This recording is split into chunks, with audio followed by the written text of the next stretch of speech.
누가복음 17장 20절, 21절. 오늘은 특별히 이서구 집사님 가정에서 오늘 말씀을 좀 읽어주시도록 하겠습니다.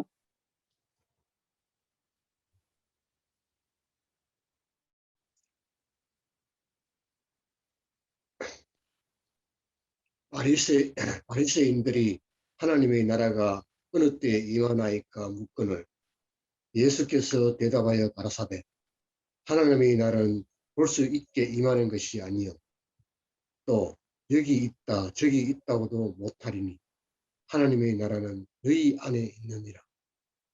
아멘. 예, 감사합니다.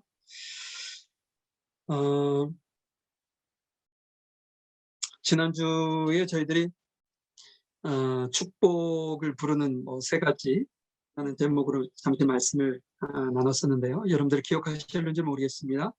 저희들을 축복으로 인도하는 것, 믿음, 순종, 감사, 세 가지의 말씀이었는데요.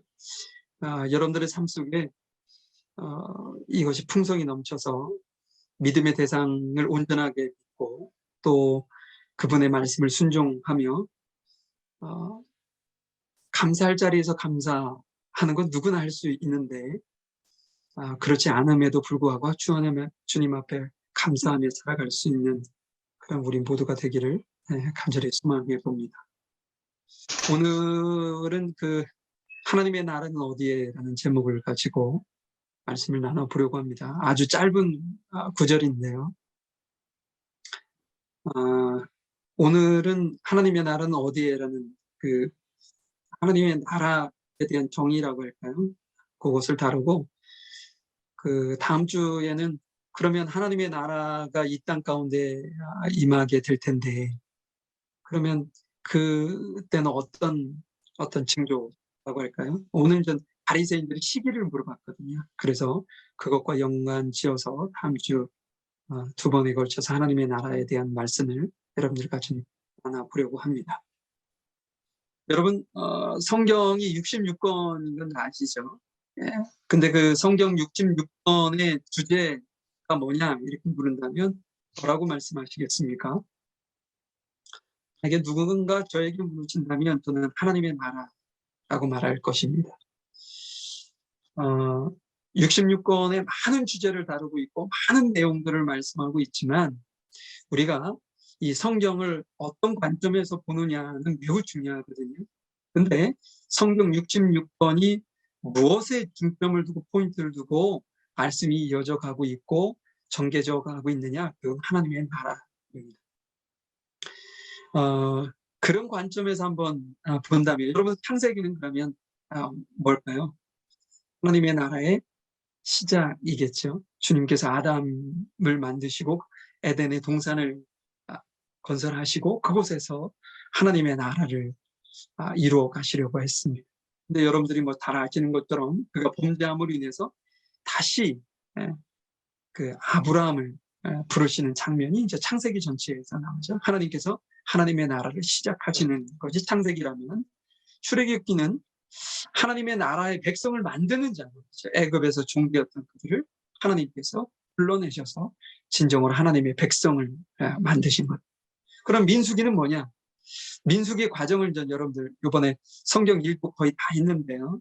민수기 내용을 보면 이스라엘 백성들이 광야에서 40년 동안 보내는, 그러니까 어떤 면으로 보면 광야에서 훈련받게 된 거죠. 하나님의 백성이 되려면 이렇게 받게 되는 어떤 훈련이라고 여러분들이 생각하시면 될 텐데요. 신명기에서는 그러면 그 하나님의 백성으로 부름받은 그들을 무슨 말씀으로 훈련을 시켰느냐? 그러니까 통치 이념이라고 할까요? 하나님의 어떤 관점, 가치를 그들에게 주입을 했느냐라는 말씀을 우리가 알 수 있고요. 드디어 여호수아서는 이스라엘 백성들, 그러니까 택한 백성, 하나님의 백성들이 살아갈 땅을 정복하는 말씀 아닌가요? 이처럼 어떤 스토리 전개가 하나님의 나라로 이렇게 전개가 되는데 하나님께서 아담도 부르셨고 또 아브라함도 부르셔서 그들을 통해서 하나님의 나라를 세워가려고 했지만 그들이 왕 대신 하나님을 왕으로 인정하지 않고 본인들이 왕 노릇을 하며 살아가려고 했기 때문에 사무엘상하, 열왕기상하, 에스라, 느헤미야, 에스더 이렇게 역사서를 쭉 지켜보면 그들이 하나님을 왕 대신 하나님을 왕으로 인정하지 아니하고 본인들의 어떤 자신의 삶과 나라를 자신이 왕 되어서 경영하고 이끌어 가려고 했던 그 범죄함으로 인해서 결국은 그들은 하나님께서 바라시는 하나님의 나라를 그들을 통해서 이루어 가지 못하는 내용이 이 구약 성경 전체의 전반적인 내용이라는 것이죠. 하나님께서는 극단적인 선택을, 특단의 조치를 취할 수밖에 없는 상황이 됐어요. 그것이 예수님을 이 땅 가운데 보내시는, 그러니까 신약의 시작을 열 수밖에 없는 그런 상황이 되었습니다. 그래서 하나님께서 예수 그리스도를 이 땅에 보내셔서 하나님의 나라의 어떤 임재라고 할까요? 임재를 선포하게 하셨습니다. 결국은 그 예수님의 그 사역을 이어받은 제자들의 사역, 사도행전까지 쭉 보면 결국은 하나님의 나라에 대한 어떤 복음을 선포하는데 모든 초점을 다 맞추고 있다는 것이죠. 제가 PPT에 성경 본문을 몇 구절 제가 이렇게 좀 준비를 한번 해봤습니다. 왜냐하면 제가 이렇게 이야기한 구약은 뭐 너무 많으니까 잠깐 생략을 하고 신약에 예수님께서 정말 그 포인트를 가지고 성경을 말씀하고 계셨고 제자들을 이끌어 가셨는지를 한번 간략하게 한번 빠르게 한번 살펴보도록 하겠습니다. 마가복음 1장 14절 15절 말씀인데요. PPT를 여러분들 보시면 됩니다. 요한이 답비신 후 예수께서 갈릴리에 오셔서 하나님의 복음을 전파하여 가라사대 때가 찼고 하나님의 나라가 가까웠으니 회개하고 복음을 믿으라 하시더라. 여기서 예수님께서 복음을 전하기 시작했어요. 근데 그 복음의 내용이 뭐냐를 봤더니 15절에 하나님의 나라였다라는 사실을 알게 됐어요. 복음의 핵심, 하나님의 나라였던 거죠. 그 하나님의 나라에 들어갈 백성들은 지금까지 세상의 법칙을 따라 살아왔던 그 옛 모습을 버리고 회개하고 복음을 믿을 때 그 나라 백성이 된다는 사실까지 말씀하고 있다는 것이죠. 사도행전 1장 3절의 말씀을 한번 볼까요? 해 받으신 후에, 그러니까 예수님께서 십자가에 달려 돌아가신 그 해를 얘기하는 거죠. 또한 저희에게 확실한 많은 증거로 친히 사심을 나타내서 부활하신 사건을 많은 제자들과 많은 사람들에게 보이셨다는 이야기를 하시는 것이고요. 그런데 40일 동안 저희에게 보이시며 하나님 나라의 일을 말씀하시니라. 예수님께서 죽었다가 부활하신 이후에 40일간을 땅에 이 땅 가운데 더 계셨는데 그 40일간을 왜 계셨느냐? 하나님의 나라를 제자들에게 다시 가르치시기 위해서 계셨다라는 것이죠.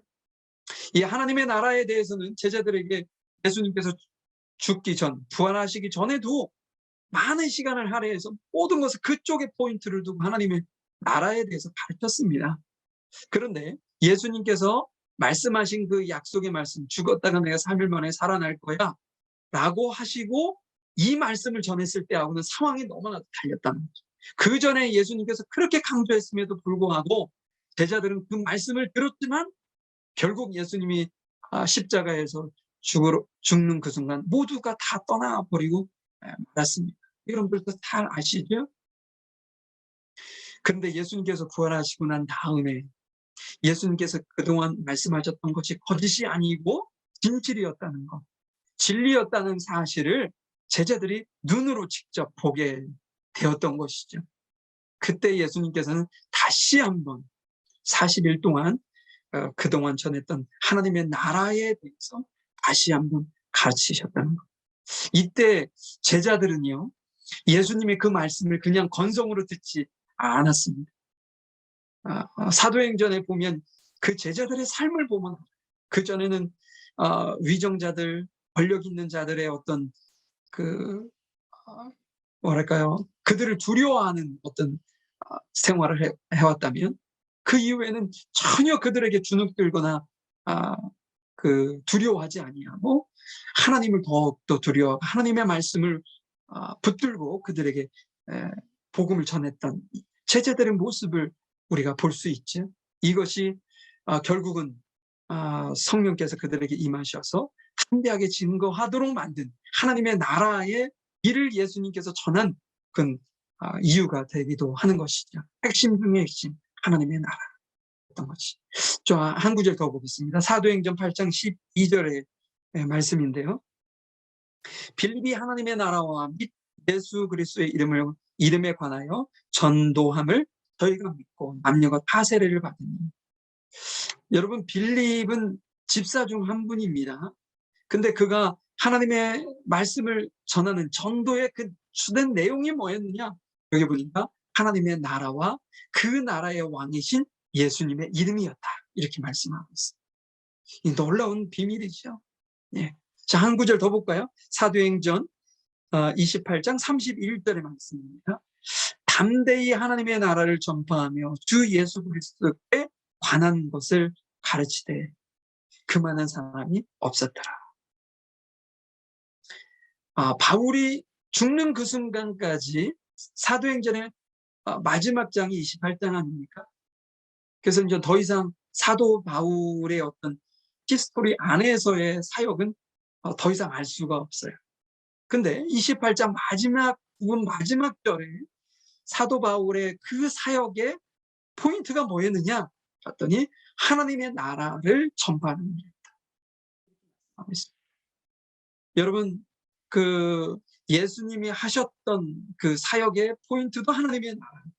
그것을 이어받은 제자들과 집사님들, 그 어떤 복음을 들은 그리스도인들의 복음 전함에 대한 핵심 중의 핵심이 되는 포인트는 무엇이냐? 하나님의 나라였다는 것이죠. 온통 성경은 이 하나님의 나라에 대해서 온통 포커스를 맞추고 말씀을 하고 있다는 것이죠. 하나님의 나라는 어떤 나라인가?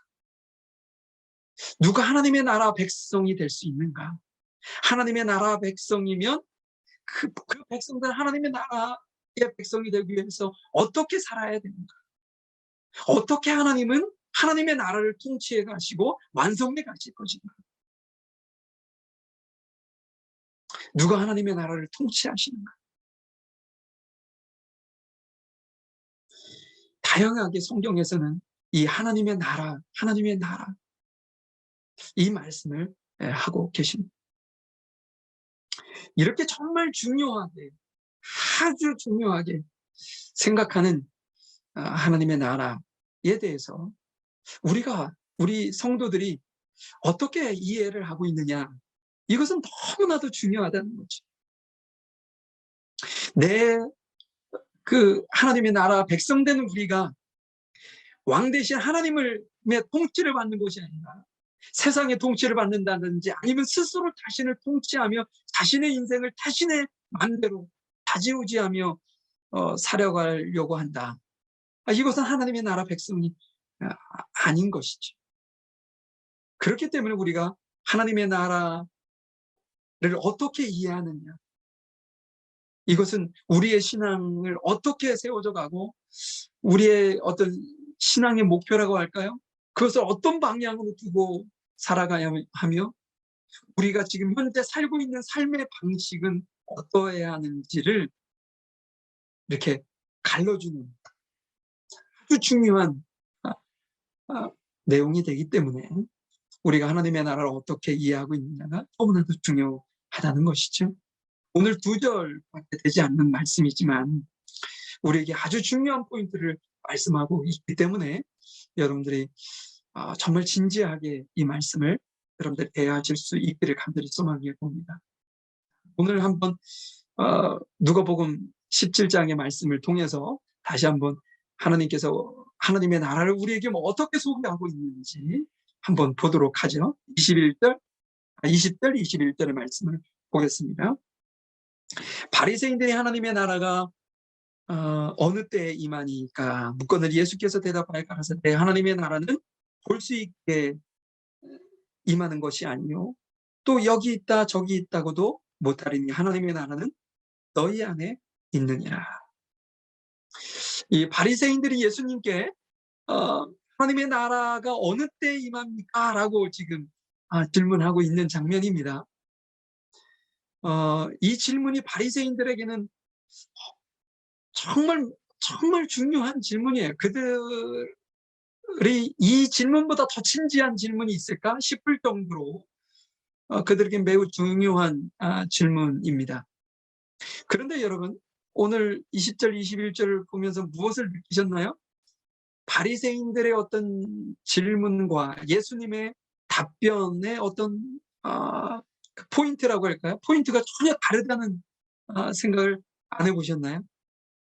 전혀 다릅니다. 어떻게 다르냐?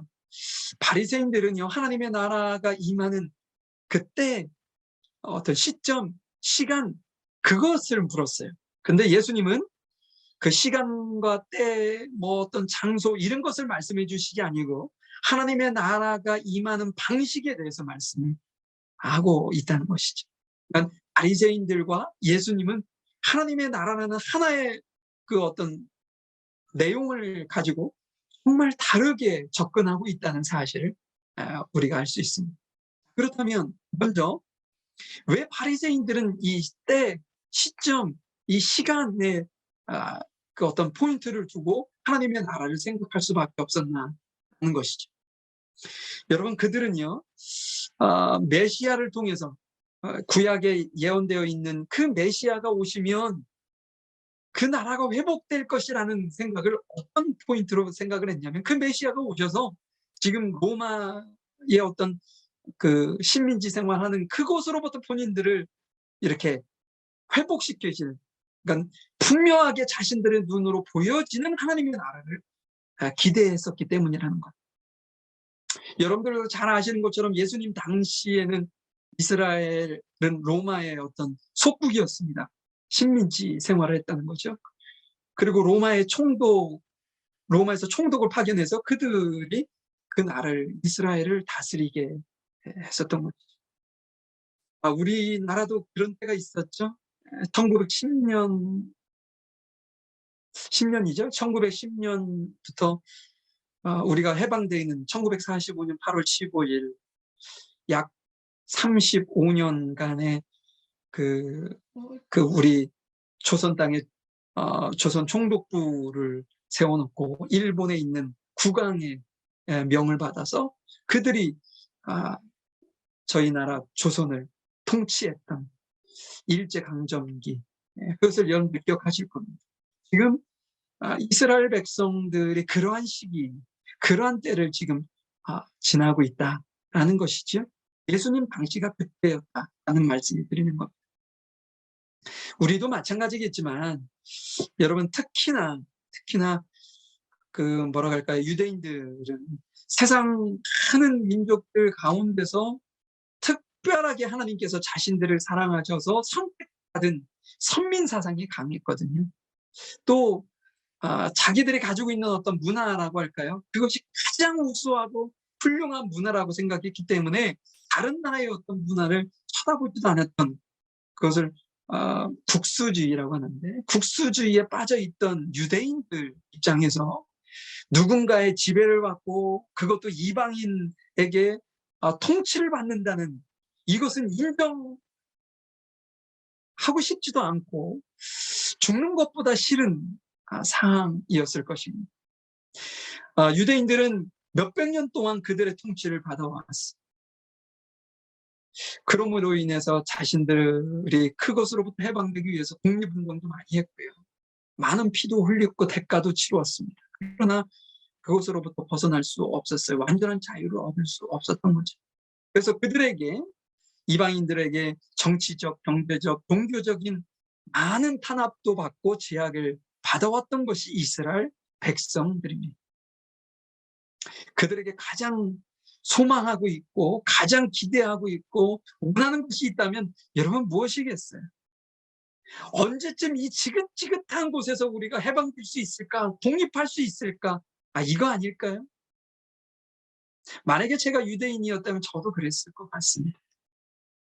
만약에 우리 일제강점기가 1945년 8월 15일에 독립을 했는데 1945년 7월까지 살고 계셨던 분은 어떤 마음을 가지셨을까요? 우리가 30여 년간 이렇게 일본의 어떤 그 말할 수 없는 그 고통 중에 살아왔는데 내 자식들은 언제쯤 이것으로부터 해방받을 수 있을까? 이것에 이렇게 포인트가 있지 않았겠어요? 언제쯤이나 독립할 수 있을까? 그래서 우리 예전의 모습으로 돌아갈 수 있을까? 그것이 조선민이라면 지극히 당연하게 그것에 포인트를 뒀지 않겠어요? 그거와 동일하게 이 유대인들, 특별히 이 백성들보다 바리새인들은요, 이 자신의 어떤 자주권을 가지고 이렇게 살아가는 거에 대해서 아주 심각하게 생각했던 사람들이에요. 그렇기 때문에 그들에게 하나님의 나라가 언제 임해서 이방인들로부터 자유를 얻고 독립하여 하나님을 온전히 섬길 수 있을까? 이것은 본인들의 그들의 어떤 가장 주된 관심사였다는 거죠. 그렇기 때문에 지금 예수님께 그렇게 물었던 겁니다. 하나님의 나라가 언제 임하겠습니까? 그 하나님의 나라는 로마로부터 해방을 받고 자체적으로 운영되어지는 그런 나라를 그들은 하나님의 나라로 이해했던 것이죠. 그런데 여러분, 예수님은 그들의 어떤 기대라고 할까요? 그들이 바랬던 그것과는 전혀 다른 모습으로 하나님의 나라를 이해하고 있고 그들에게 설명하고 있습니다. 뭐라고 오늘 그 20절, 21절에 말씀하셨냐면 하나님의 나라는 볼 수 있게 임하는 것이 아니다. 그리고 여기 있다, 저기 있다 말할 수도 없다. 그렇기 때문에 라고 말씀을 하고 있습니다. 이 말을 들은 유대인들이 유대인들 그 바리새인들이 얼마나 황당했을까요? 이 메시아가 오시면 모든 것이 회복될 거라고 생각했는데 볼 수 있게 임하는 것도 아니고 여기 있다 저기 있다 할 수도 없다고? 그럼 도대체 하나님의 나라는 어디 있는 거야? 라고 질문하지 않았겠어요? 예수님은 하나님의 나라가 어디 있느냐 이어서 뭐라고 말씀하시냐면 하나님의 나라는 너희 안에 있다라고 매우 의미심장한 말씀을 하고 있습니다. 눈에 보이지는 않지만 그 하나님의 나라가 벌써 너희들에게 임했다라는 말씀을 지금 하고 있으니 기가 찰 노릇 아닙니까? 여기서 그 너희는 바리새인들을 의미하겠죠. 왜냐하면 바리새인들이 지금 예수님을 둘러서 예수님 앞에 지금 말씀을 듣고 있고 예수님과 어떤 그 뭐랄까요 자신들의 생각을 나누면서 그 이야기하는 이 바리새인들이나 유대인들은 어떤 선생을 두고 삥 둘려서 이야기하는 어떤 문화를 가지고 있습니다. 그러니까 지금 예수님도 그 유대인들에게 이렇게 둘러 있을 거예요. 그곳에는 제자들도 있었겠지만 지금 바리새인들도 한 곳이 섞여서 그곳에 예수님을 둘러서 예수님의 말씀을 듣고 있다는 것이. 그러면 그 안에라는 건 뭘까요? 우리는 보통 그것을 마음으로 생각할 수 있습니다. 근데 그 마음이 아니고요. 여기서 얘기하는 안에는 어몽입니다. 바리새인들 가운데라는 표현. 너희들 가운데, 바리새인들 가운데 하나님의 나라가 있다라는 말씀을 지금 하고 있는 것이죠. 여러분들 한번 생각해 보실까요? 바리새인들이 둘러서 있습니다. 그리고 이야기를 나누고 있어요. 근데 예수님께서 그 중앙에 서서 그들에게 이야기하시면서 하나님의 나라는 너희들 가운데 있다. 그럼 그 가운데는 무엇을 지칭하는 걸까요?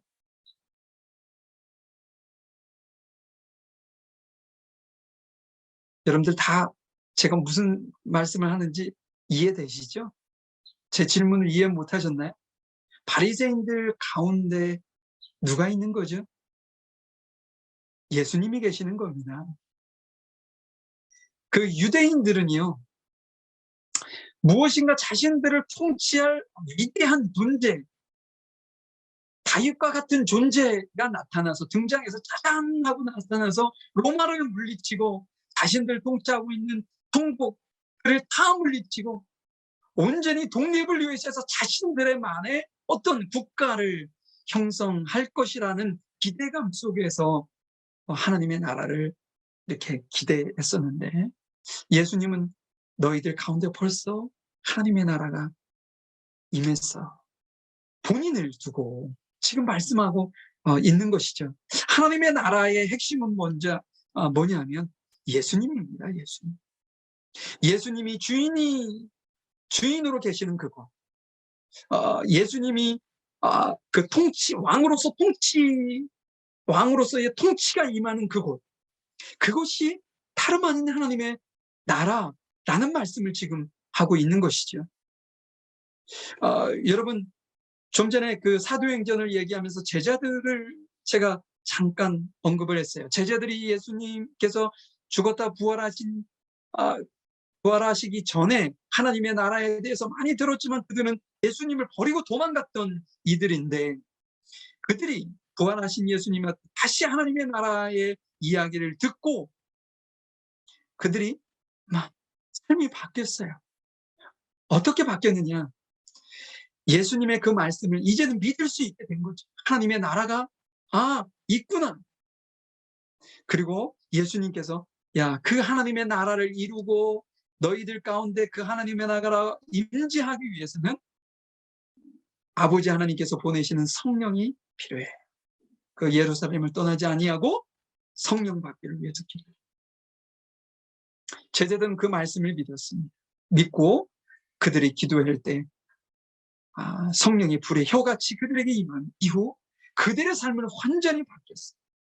그 전까지는 자신들이 예수님의 제자로 따라다녔지만 여전히 자신들의 삶의 주인이었고 하나님의 나라는 다른 곳으로 생각해서 그 나라의 주인은 다른 곳으로 생각을 했었단 말이에요. 그런데 성령이 그들에게 임한 이후에는 어떤 변화가 있었느냐? 하나님의 나라의 왕은 하나님이시고 예수님이시라는 것. 또 내 인생의 주인은 오직 왕 대신 하나님이라는 사실을 그들이 확실히 믿게 되었어요. 그래서 그들이 죽음을 걸고 하나님의 나라를 선포하기 위해서 다녔고 또한 자신이 하나님의 나라를 살아갔다는 것이죠. 하나님이 주인이 되시고 통치가 이루어지는 곳, 그거는 그러면 어느 곳일까요? 가장 작은 단위로 말한다면 우리의 개인적인 삶이 하나님의 나라가 될 수 있겠죠. 가족 공동체, 또 교회 공동체, 직장 공동체, 다름 아닌 지금 이 순간 이곳이 하나님의 나라가 될 수 있습니다. 이곳에 왕 대신 하나님의 통치가 있고 예수님의 통치가 있다면 이곳이 하나님의 나라가 될 수 있다는 것이죠. 이게 얼마나 감격적이고 이게 얼마나 그 우리의 인생을 바꿀 수 있는 귀한 말씀입니다.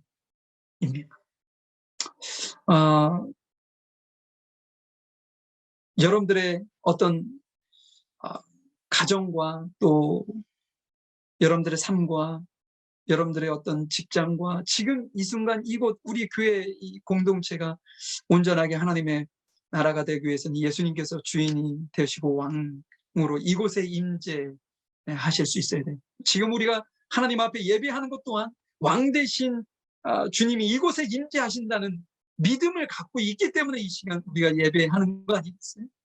왕 대신 그분만이 온전히 영광 받으실 수 있는 그러한 예배.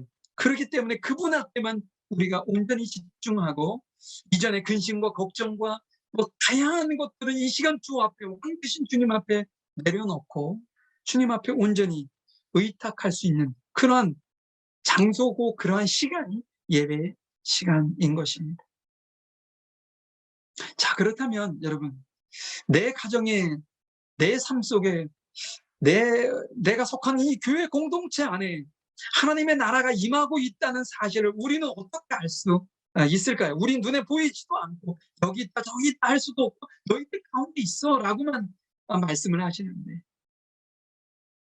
여러분, 제가 몇 가지 삶의 적용 포인트를 간단하게 좀 말씀을 전하면서 말씀을 마무리해 보려고 합니다. 여러분들의 삶 속에 내가 정말 선한 말을 하고 있는가를 한번 살펴보실 수 있기를 바랍니다. 우리가 말하고 듣는다고 할까, 이런 어떤 말하고 듣는 것에서 우리의 생각과 감정이 바뀌는 힘이 그 말에 있다는 것, 여러분들 잘 아실 것입니다. 만약에 누군가가 나에게 불쾌한 언어를 사용했어요. 그러면 우리의 마음은 누가 시키지 않았는데도 어떤 슬프고 분노가 있고 화가 나요. 우리 안에. 그런데 그 반면에 누군가가 아주 친절하고 선한 언어를 사용해서 우리에게 말한다면 우리는 그냥 행복해져요. 평화롭게 된다는 것이죠. 이것을 모르는 사람이 없습니다. 그 페르시아의 이 속담에 이런 말이 있어요. 홍안에 맞은 상처는 치료가 될 수 있다. 그런데 사람의 말을 통해서 얻은 그 상처, 그것은 고칠 수 없다. 그런 속담이 있어요. 이 누군가에게, 여러분들 그런 경험 있잖아요. 누군가에게 이렇게 받은 그 말의 상처는 치유가 된 것 같은데 어느 시점이 되면 나에게 그게 다 드러나요. 다시 드러나요. 마치 물에 침전물이 가라앉아 있다가 그 물을 무엇인가 동하게 하면 그 밑에 있던 것이 다시 올라오는 것처럼 누군가에게 받은 말의 상처, 그것은 우리를 오랫동안 힘들고 어렵고 고통 속에 살도록 우리를 만든다는 것이죠. 여러분, 성경에는 많은 곳에서 이 말에 대한 경고를 우리에게 하고 있습니다. 제가 몇 구절을 좀 한번 볼 텐데요. 야고보서 3장 8절의 말씀을 제가 읽어드리겠습니다. 혀는 능히 길들일 사람이 없나니 쉬지 아니하는 악이요 죽인 독이 가득한 것이다. 우리의 말에 이 혀를 길들일 사람도 없는데 길들여지지 않을 뿐더러 우리 안에 있는 이 혀는요, 죽이는 그 어떤 독이 가득한 것이고 악이 가득한 것이 이 혀 끝에서 나온다는 거예요. 이것을 어떻게 길들여질 수 있겠어요, 여러분? 아무리 노력해도 이게 되지 않아요. 이것이 가능하게 된 것이 뭐냐? 하나님을 내 삶의 주인으로, 내가 하나님의 나라 백성으로서 하나님의 통치를 받는, 하나님의 법의 통치를 받는 사람이라는 확신이 있지 않고는 이게 쉽지 않아요. 그것이 우리의 노력과 수고로 되어지는 것이 아니라 성경은 성령이 그 일을 하신다 말씀하고 있습니다. 오로지 아버지를 왕으로 나의 삶의 주인으로 의지하는 이는 성령의 도우심을 구하며 내 혀에 내 말에 절제를 할 수 있다는 것. 그래서 성경은 우리에게 이렇게 교훈하고 있어요. 야고보서 1장 19절 20절에 보니까 내 사랑하는 형제들아 너희가 알거니와 사람마다 듣기는 속히 하고 말하기는 더디함 성내기는 더디하라. 사람의 성내는 것이 하나님의 의를 이루지 못한다 라고 말씀하고 있습니다. 여러분, 우리는 거꾸로 하는 경우가 많죠. 듣기는 더디하고 말하기는 속히 하고 화내기는 속히 하고, 이 감정이 어떤 조그마한 자극이 있어도 부르르 그냥 화를 내버리고 말이죠. 근데 하나님께서 우리에게 우리의 말의 실수를 줄일 수 있는 방법은 듣기는 속히 하고 말하기는 더디해라. 말하고 싶으면 한 번 참고 말아. 성내고 싶으면 한 번 참고 말아. 우리가 이렇게 화를 급하게 내는 경우에는 실수하는 경우가 참 많이 있습니다. 상대방은 그런 의도가 아니었는데도 불구하고 나는 화가 나서 먼저 내지르고 말았어. 그리고 끝에 확인해 보니 그런 의도가 전혀 아니었음을 우리가 경험하는 일들이 참 많지 않습니까? 지금 하나님께서 우리에게 그렇게 말씀하고 있는 것.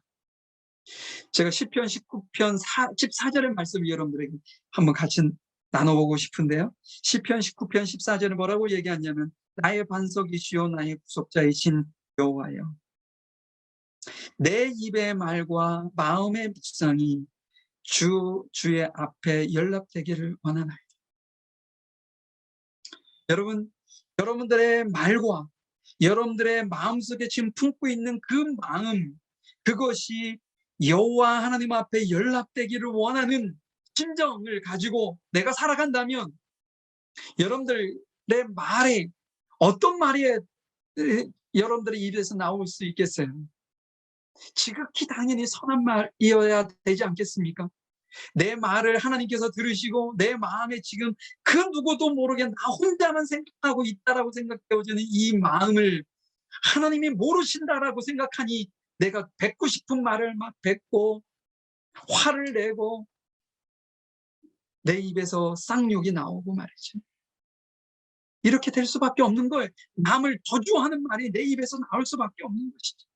근데 다윗이 고백한 것처럼 내 입의 말과 내 마음의 묵상까지도 주님께서 좀 듣기를 소망하는 마음을 가지고 있다면 나밖에 모르는 내 마음 안에 품는 그 묵상도 축복하고 사랑하고 섬기는 마음일 것이고 내 입의 말로 나오는 것 또한 누군가를 축복하고 원수라도 사랑할 수 있는 마음의 말이 될 것이라는 것이죠. 이것이 하나님의 나라가 임한 첫 번째 증거입니다. 내 삶 속에, 내 가정 안에, 내 교회 공동체 안에, 내가 지금 소속하고 있는 그 어느 곳이든 그곳에서 내가 하나님의 나라의 삶을 살아가고 있고 그곳에 하나님의 나라가 임했다는 증거는요. 가장 첫 번째 내 입의 말부터 변화돼야 된다는 것. 그 말의 변화는 무엇으로 오느냐? 내가 그분을 주인으로 삼고 성령께서 내 삶을 통치하고 있을 때 가능하다.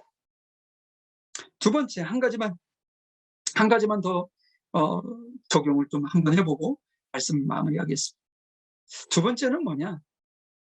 내가 모든 일을 예수님께 하듯 하고 있는지 한번 살펴보십시오. 골로새서 3장 23절의 말씀을 한번 보겠습니다. 골로새서 3장 23절의 말씀을 보니까 무슨 일을 하든지 마음을 다하여 죽게 하듯 하고 사람에게 하듯 하지 마라. 모든 일을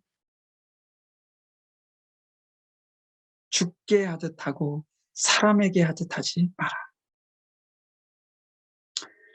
여러분 매일 반복되는 그 우리 일상 속에서 반복되어지는 그 모든 일들 그것을 주님을 위해 한다는 그런 어떤 심정을 가지고 마음을 가지고 최선을 다하라는 거예요. 저희가 지지난주에 종의 모습에 대해서 그 종에는 어떤 자세를 가지고 살아야 되느냐라는 말씀을 우리가 살펴보았었어요. 그 첫 번째가 실족하게 하지 않기 위해서 우리의 말과 행동을 스스로 조심하라 였었고 맨 마지막에 뭐냐? 종의 자세 아주 중요한 것. 종으로서 내가 할 것을 하는 것뿐이라는 것. 그거와 마찬가지라는 거죠. 내 일상에서 주어지는 모든 패턴 속에서 반복되어지는 것 때문에 지긋지긋하고 왜 이걸 내가 해야 해? 라고 생각되어지는 많은 일들이 있잖아요. 일상 속에서 반복되어질 수밖에 없는 일들. 그것을 주를 위해 주님께서 내게 주신 사명으로 알고 살아가는 것. 이것을 이제 우리에게 말씀하고 있는 것이죠. 여러분, 우리는 가정 안에서 하나님의 나라를 이루어 가야 하는데 아내는 아내로서의 역할, 남편은 남편으로서의 역할이 있고요. 자녀는 자녀로서의 역할이 있고 부모는 부모로서의 역할이 있습니다. 근데 그 역할을 누가 부여해 주신 것이냐? 다름 아닌 내가 의도하지 않았는데 어거지로 떠맡겨진 그것이 아니라 하나님께서 내게 맡기신 사명이라는 것이지. 만약에 그런 사명을 가진 종의 심정을, 종의 어떤 자세를 우리가 가진다면 왜 나만 밥해? 왜 나만 청소해? 왜 나만 이렇게 힘들고 어렵게 일을 해? 라는 어떤 질문, 그 질문은 불평을 만들어내는 씨앗일 수밖에 없다는 것이죠. 교회에서도 마찬가지입니다. 목사는 목사로서의 역할이 있고, 장로는 장로로서의 역할이 있고, 권사는 권사로서의 역할이 있고, 집사는 집사로서의 역할이 있습니다. 평신도는 평신도로서의 역할이 있는 것이지요. 그런데 그 역할을 누가 부여해 줬느냐? 내 욕심에 따라서 목사가 되고 장로가 되고 권사가 되고 집사가 된 것이 아니라는 거예요. 하나님께서 그 직임을 부여해 주시고 맡기신 사명이라는 것이죠. 그렇기 때문에 왜 나만 교회를 청소해? 왜 나만 설거지해? 왜 나만 봉사해? 왜 나만 헌금해? 왜 나만이라는 이 나만이라는 질문을 할 수 없는 것이라는, 그 나만이라는 질문은 그 공동체를 분열시키는 생각일 수밖에 없습니다. 사랑하는 성도 여러분, 내가 지금 하고 있는 이 일이 주님 앞에 부여받은 사명이라는 자세를 가지고 내가 살고 있느냐? 살고 있지 않느냐?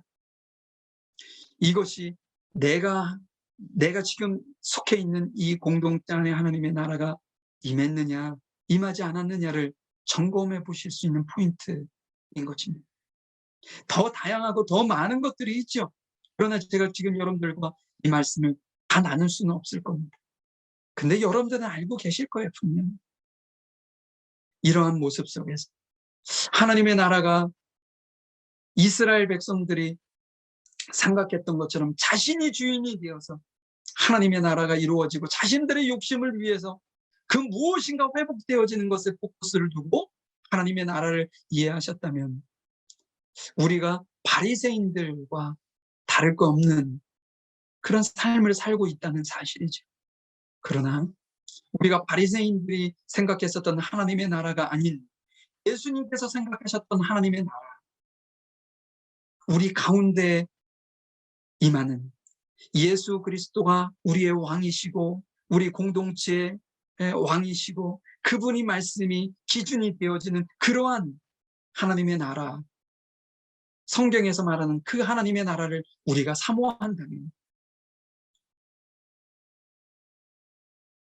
말을 조심하고, 또한 모든 삶의 모든 루틴이 주님께서 내게 맡기신 사명이라는 사명감을 가지고 죽게 하듯, 아내가 남편에게, 남편이 아내에게, 부모가 자식에게, 자식이 부모에게, 목사가 교인들에게, 교인들이 목사에게 그런 자세를 가지고 죽게 하듯 정말 최선의 예의를 갖추고 최선의 섬김의 마음으로 서로 섬길 때 그 공동체가 온전히 하나님의 나라가 되는 것이고, 우리는 그 하나님의 나라에서 주시는 축복과 모든 것을 누리며 살아갈 수 있다는 사실을 여러분들이 꼭 명심하시고요. 다음 주에 정말 하나님께서 우리 눈에 보여지는 하나님의 나라가 언제 임하는지, 그것은 다음 주에 우리가 다시 한번 더 살펴보도록 하겠습니다. 네, 다음 주에 기도하도록 하겠습니다. 사랑과 은혜가 풍성하신 아버지 하나님, 하나님을 믿는다라고 했었던 바리새인들, 또 결국은 제자들조차도 하나님의 나라에 대한 잘못된 오해로 인해서 그 하나님의 나라를 통해서 자신들의 욕심을 채우고 자신들의 지금 욕심을 해결할 그러한 어떤 수단과 방법으로만 생각했었던 그들의 어리석음을, 주님, 이 시간 저희들을 그 말씀을 통해 저희들이 깨닫고, 또한 저희들이 하나님의 나라를 정확하게 이해하고 하나님의 나라를 살아가는 저희들 모든 우리 물가신경 공동체가 되어지고 우리 성도들 가정이 되어질 수 있도록 주님 저희들에게 은혜를 베풀어 주시고 저희들이 그 일들을 감당할 수 있도록 이끌어 주시기를 간절히 소망합니다. 이 시간 저희들을 도우시고 인도하시는 주님, 저희들의 입술에 재갈을 물려주시고 또한 저희들의 삶에 주어지는 다양한 일들이, 심지어 일터에서 저희들에게 주어진 일조차도 주께서 저희들에게 허락하신 사명임을 잊지 아니하고 죽게 하듯 온전히 저희들의 삶에 최선을 다하는 저희들이 되어질 수 있도록 도우시고 인도해 주시옵소서. 모든 것 주님께 감사드리며 사랑 많으신 예수님의 이름으로 기도하였습니다. 아멘.